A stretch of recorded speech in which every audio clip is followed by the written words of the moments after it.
दोस्तों, बिहार हमारे देश का एक ऐसा राज्य है जिसके बारे में हमें सोचने, समझने और पढ़ने की इच्छा हमेशा से बनी रहती है। और जब इसमें हम बात करते हैं बिहार की राजनीति की, तो वो तो और भी मसालेदार होने के साथ साथ इंटरेस्टिंग भी हो जाता है। दोस्तों, जब हमें लगता है कि हम बिहार की राजनीति के बारे में पूरी तरीके से समझ चुके हैं, पूरी तरीके से पढ़ चुके हैं और जान चुके हैं, तभी हमारे बिहार की राजनीति कुछ ऐसा चीज दिखाती है जिसे देख करके सारे राजनीतिक विशेषज्ञ चौंक जाते हैं।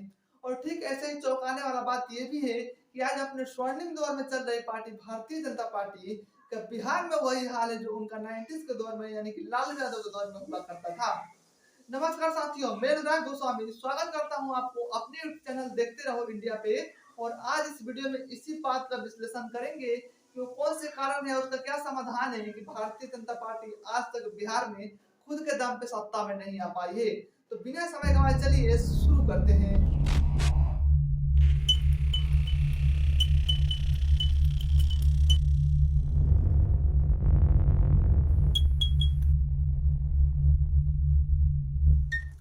दोस्तों, पहले हम बात कर लेते हैं कि बिहार में बीजेपी ने गलती कहाँ कहाँ की। दोस्तों, ये वक्त था 2005 का और बिहार की जनता लालू यादव की पार्टी आरजेडी से परेशान होकर के एक बहुत बड़े राजनीतिक परिवर्तन की ओर जा रही थी। ठीक उसी समय बिहार में बीजेपी की एंट्री होती है और नीतीश कुमार की पार्टी जेडीयू के साथ गठबंधन करके बिहार की सत्ता में आती है। दोस्तों, उस समय से ही बीजेपी गलती करना स्टार्ट कर देती है, क्योंकि उन्हें लगने लगता है कि यह गठबंधन नहीं 7 जन्मों का रिश्ता है और उनका ये सफर बहुत सुहाना होने वाला है।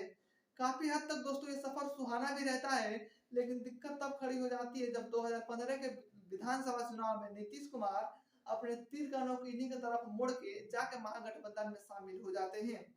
दोस्तों, बीजेपी उस समय तक अपने पैर पे कुल्हाड़ी मार चुकी थी, क्योंकि 10 साल सत्ता में रहने के बावजूद भी अपना एक खुद का सीएम फेस नहीं बना पाई थी।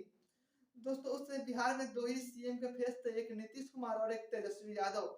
और सौभाग्य से दोनों एक ही पार्टी में थे, लेकिन फिर भी बीजेपी को लगता था कि उनका अभी लहर चल रहा है तो सत्ता में आ ही जाएंगे। लेकिन वो भूल चुके थे कि ये बिहार की जनता है, बिना मुर्गे को किसी को वोट नहीं देती, तो बिना सीएम फेस को किसी को वोट कैसे दे देगी। दोस्तों, हुआ यही, नतीजा भी यही आया कि 2015 के विधानसभा चुनाव में इन्हें भारी फजीहत का सामना करना पड़ा और मात्र 53 सीटों पर सिमट के रह गए। दोस्तों, बात करते हैं बिहार में बीजेपी के गलती नंबर 2 की, जो उन्होंने 2015 और 2022 के बीच में किया। दोस्तों, जब आप जान चुके थे कि बिहार में नीतीश कुमार किस छवि के नेता हैं, तो अब फिर उनके साथ गठबंधन करने की आपकी क्या जरूरत थी। चलिए, गठबंधन किया और 2020 का चुनाव एक साथ लड़े, लेकिन जब आपको ज्यादा सीटें आ गई तो आप अपना खुद का एक सेम कैंडिडेट बनाते। क्योंकि आप जब नीतीश कुमार उस छवि के नेता है वो कभी पलटी मार देते हैं, तो आप उस चेहरे के दम पे 2025 का विधानसभा चुनाव तो लड़ लेते कम से कम। लेकिन नहीं, उन्होंने 2020 में भी उन्हीं को मुख्यमंत्री बनाया जो पलटी कभी भी मार सकते हैं, यानी कि नीतीश कुमार।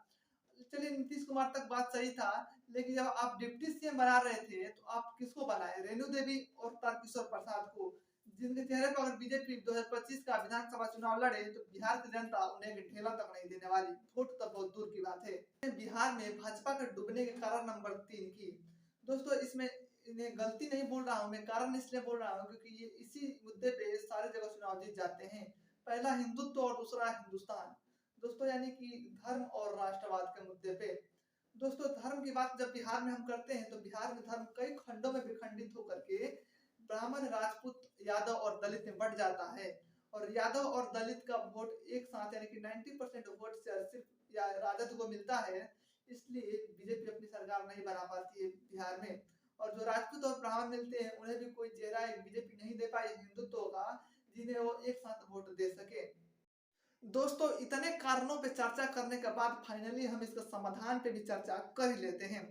दोस्तों, बिहार में मुख्यमंत्री के 3 चेहरा हमेशा कंटेंट में रहते हैं। पहला तेजस्वी यादव, दूसरा नीतीश कुमार और तीसरा चिराग पासवान।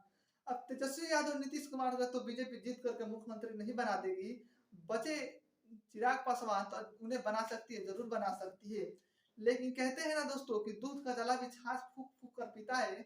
अगर बनाना भी होगा तो चूंकि जैसे चिराग पासवान लोजपा से हैं, तो पहले बीजेपी लोजपा को बीजेपी में विलय कराएगी, बीजेपी में मिला लेगी और लोजपा को नष्ट कर देगी, और तब जाकर के वो चिराग पासवान को कहीं मुख्यमंत्री बना सकती है।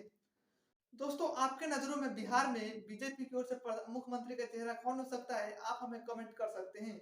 ये विश्लेषण अच्छा लगा हो तो आप हमें लाइक करिएगा और ऐसे ही इंटरेस्टिंग वीडियो पाने के लिए हमारे इस चैनल को सब्सक्राइब कर लीजिए। मिलते हैं आपसे अगले वीडियो में, तब तक के लिए जय हिंद।